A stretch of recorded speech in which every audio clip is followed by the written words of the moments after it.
আমার করা ফন্ডেন্ট ওয়ার্কগুলোর ভিতরে এইটা ছিল সবচেয়ে চ্যালেঞ্জিং। আসসালামু আলাইকুম, আজকে আপনাদের সাথে শেয়ার করব 1.5 কেজি ওজনের ডার্ক চকলেট ময়েস্ট কেকের ডেকোরেশন ভিডিও। আমি কেকটিকে একটু ফ্ল্যাট করে বেক করে নিয়েছি।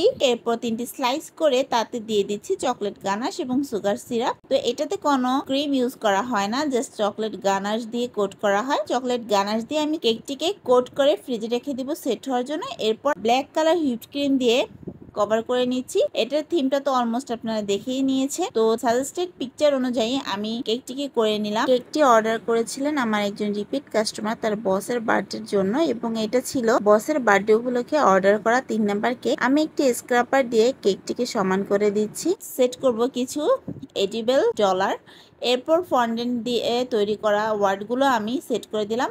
আর এই যে ডলটা দেখছেন যেটা আমি সেট করে নিয়েছি। তো এই হচ্ছে আমার কেকটির ফাইনাল লুক। কেমন হয়েছে কমেন্ট করে জানাবেন এবং লাইক ফলো শেয়ার করতে ভুলবেন না। ধন্যবাদ সবাইকে।